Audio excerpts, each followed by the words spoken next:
దేవుని కృపావార్త కొరకు ఎదురు చూస్తున్న మనందరికీ పరిశుద్ధ గ్రంథంలో నుండి ప్రభు ఇచ్చిన వాగ్దానాన్ని జ్ఞాపకం చేసుకుందాం. న్యాయాధిపతుల గ్రంథము 5:31 ఆయనను ప్రేమించువారు బలముతో ఉదయించు సూర్యుని వలె నుందురు.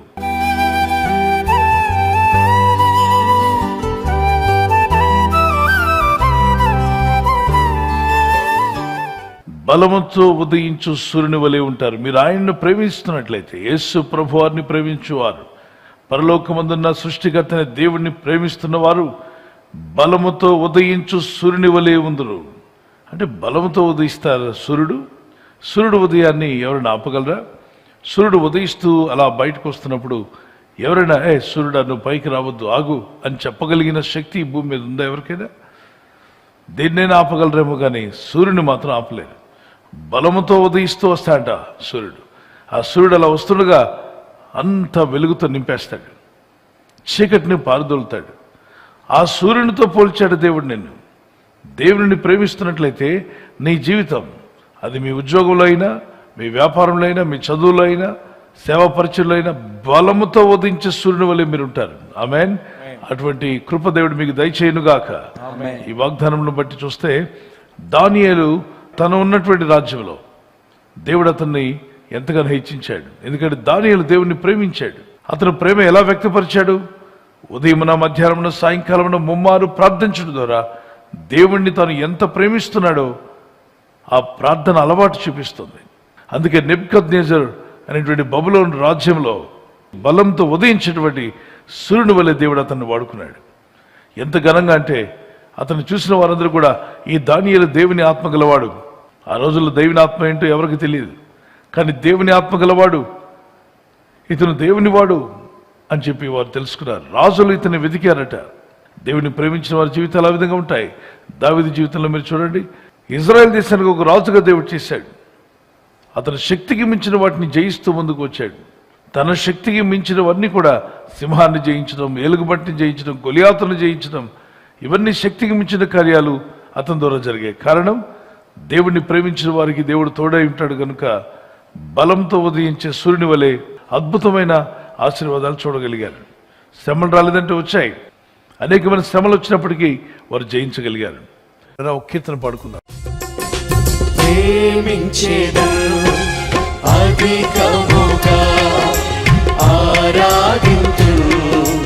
ఆసక్తితో ప్రేమించేదను, అధికముగా ఆరాధింతు, ఆసక్తితో పూర్ణ మనసుతో ఆరాధింతు, నిన్ను పూర్ణ బలముతో ప్రేమించేదను, పూర్ణ మనసుతో ఆరాధింతు, నిన్ను పూర్ణ బలముతో ప్రేమించేదను. ఆరాధన ఆరాధన ఆరాధన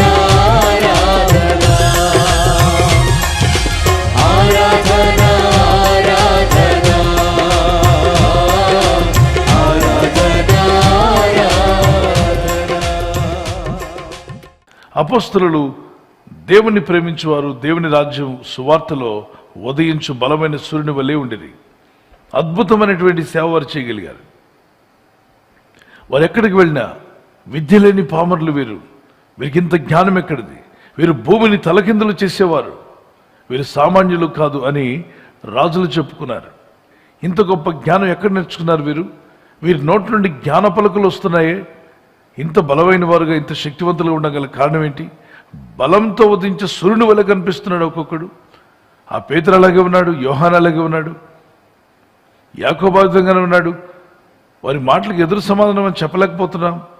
విద్య లేని పామరు లేని వీరు ఇంత శక్తివంతులుగా ఉండగల కారణం ఏంటి? ఈ జ్ఞానం ఎక్కడిది అని చర్చించుకున్నారట. అప్పుడు వారందరూ అన్నారు, వీళ్ళకి ఈ జ్ఞానము, ఈ వివేకము, ఈ ధైర్యం అంతా ఎక్కడి నుండి కాపీ కొట్టారు, ఎక్కడి నుండి పొందుకున్నారంటే వీరంతా యేసుతో కూడా ఉండిన వారు. అంటే యేసుతో కూడా ఉన్న వారికి ధైర్యం వస్తుందా? అవును. జ్ఞానం ఉంటుందా? అవును. దేవుడు వారికి తోడై ఉంటాడా? అవును. వారు సూర్యుని వలె ఉంటారు తప్ప చంద్రుని వలె మాత్రం ఉండరు. మీ జీవితం అలా ఉండాలి. మీ పని స్థలంలో, స్టూడెంట్స్ మధ్యలో కావచ్చు, స్కూల్లో, కాలేజ్లో, యూనివర్సిటీలో, సేవా పరిచర్యలో, ఎక్కడున్నా దేవుణ్ణి ప్రేమించేవారు బలముతో ఉదయించే సూర్యుని వలె ఉందురుగాక. ఆమేన్. పొలంలో పనిచేస్తున్నా, రైతుగా పనిచేస్తున్నా, ఏ మార్గంలో ఏ యొక్క కార్యక్రమాల్లో మీరు ఉన్నప్పటికీ ప్రభు మిమ్మలను ఒక సూర్యుని వలె ఉదయింపజేస్తాడు. సూర్యుడు ఉదయిస్తుండగా ఎవరు అతను ఆపలేరు. అలాగే దేవుడు మిమ్మల్ని పైకి తీసుకొస్తుండగా ఎవరు మిమ్మల్ని అణిచి ఉంచలేరు. ఆమేన్. దేవుని ఆశీర్వాదాలు మిమ్మల్ని పైకి లేవనెత్తుతుండగా మీ శత్రువులు కానీ, స్నేహితులు కానీ, బంధువులు కానీ ఎవరు మిమ్మల్ని ఆపలేరు అన్నవారు దేవునికి స్తోత్రం చెప్పండి. హల్లెలూయా. అవును పిల్లరా, దేవుడు మిమ్మల్ని బలముతో ఉదయించే సూర్యుని వలె చేయాలని ఆయన కోరుచున్నాడు. అందుకే ఆయన్ని ప్రేమిద్దాం, ఆయన మార్గంలో జీవిద్దాం. ఎంతమంది అయితే మిమ్మల్ని ఆపాలని, అణగగొట్టాలని ప్రయత్నం చేస్తున్నా, మిమ్మల్ని దేవుడు ఒక చంద్రుని వలె, ఒక నక్షత్రం వలె కాదు కానీ బలముతో ఉదయించే సూర్యుని వలె మిమ్మల్ని ప్రభు పైకి తీసుకుని వచ్చే రోజు రాబోతుంది. ఆమేన్. సూర్యుడు ప్రకాశించాలి అంటే ముందు మండాలి. మీరు ప్రకాశించేవారుగా ఉండాలంటే మీరు మండేవారుగా ఉండాలి. వాక్యం మన హృదయాలను మండిస్తుంది. రెండవదిగా ప్రార్థనా జీవితం అనే మంట మనకు ఉండాలి. ప్రార్థన లేని వారు ఆత్మలో మండట్లేదు, ఆరిపోయినవారు. మూడవదిగా పరిశుద్ధాత్మ మంట మనలో ఉండాలి. దేవుడు మిమ్మల్ని బలముతో ఉదయించే సూర్యుని వలె చేసి మిమ్మల్ని ఆశీర్వదించునుగాక. ఆమేన్. ఆయనను ప్రేమించిన వారు మాత్రమే బలంతో ఉదయించే సూర్యుని వలె ఉంటారు. మీరు ఈరోజు మీ ప్రేమ దేని మీద ఉన్నా కూడా ఆ ప్రేమ వెనక్కి తీసుకొచ్చి సృష్టికర్తని దేవుని మీద పెట్టండి. ఆ తర్వాత మీరు చూడండి మీ జీవితాల్లో ఏ విధంగా ఆశీర్వదించబడతామో. ప్రార్థన చేసుకుందాం. ప్రభా, నిన్ను ప్రేమించే వారుగా మమ్మల్ని చేయండి. నీ కృప మాకు దయచేయం నాయన. నీ సహాయం అనుగ్రహించండి. ప్రార్థనలో పాల్గొన్న ప్రతి ఒక్కరిని దర్శించండి. ఒక సూర్యుని వలె ప్రకాశించాలి అంటే ఆ మంట మాలో ఉండాలి ప్రభా. ఆ మంటను మండించే దేవుని వాక్యమును ప్రేమించి చదివి ధ్యానించేవారుగా చేయండి. నామలో ప్రార్థిస్తున్నగా నా ప్రియ తండ్రి, ప్రార్థనాత్మ గలవారుగా చేయండి. ఏ సమస్య ఉన్నా మీ సమస్యలు, మీ భారము, మీకున్న చింత నీ మీద మోపమని అవుతారు. వారు ఏ స్థితిలో ఉన్న వారిని బాగు చేయండి. వాక్యం చదివి ధ్యానించేవారుగా, నిన్ను ప్రేమించి ప్రార్థించేవారుగా, పరిశుద్ధాత్మకు లోబడేవారుగా చేయండి. ఎవరైనా హాస్పిటల్లో ఉన్నా, ఐసీయూలో ఉన్నా ప్రభు, ఎవరైతే సీరియస్ కండిషన్లో ఉండి బాధపడుతున్నారో వారికి యేసు నామములో స్వస్థతను అనుగ్రహించండి. కృంగిపోయిన వారిని లేవనెత్తండి. మీ గాయపడిన హస్తమును చాపి వారికి ఉన్న సకల రోగాల నుండి విడుదల ఇచ్చేయి. వారిని లేపి నడిపించడాన్ని సాక్షులుగా నిలబెట్టుకోండి. ఈ ఉదయకాలం ప్రతి రోగి యేసు నామములో స్వస్థత నొందునుగాక. తండ్రి, ఈ దినం ఎవరైతే ప్రయాణమై వెళ్ళబోతున్నారో, అది రైలు మార్గమైనా, ఆకాశ మార్గమైనా, బస్సుల్లో, వాహనాల్లో ఎక్కడ ప్రయాణం చేస్తున్నా, రోడ్డు మార్గంలో ఏ వాహనంలో వారు ప్రయాణం చేస్తున్నా, నీ ప్రజలకు కాపాడే దూతలను పంపండి. నీ కృప దయచేయండి. బలంతో ఉదయించే సూర్యుని వలె వీరి జీవితాలను ఆస్వాదించి ఉదయింపచేసి బలపరిచి మీ నామాన్ని ఘనపరచుకోమని యేసుక్రీస్తు పరిశుద్ధ నామములో అడిగి వేడుకుంటున్నాను నా పరలోకపు తండ్రి. ఆమేన్. ప్రేమించేదను అధికముగా ఆరాధింతును ఆసక్తితో. ప్రేమించేదను అధికముగా ఆరాధింతును ఆసక్తితో. పూర్ణ మనసుతో ఆరాధింతును నిన్ను పూర్ణ బలముతో. ప్రేమించేదను పూర్ణ మనసుతో ఆరాధింతు నిన్ను పూర్ణ బలముతో. ప్రేమించేదను ఆరాధన ఆరాధన ఆరాధన ఆరాధన ఆరాధన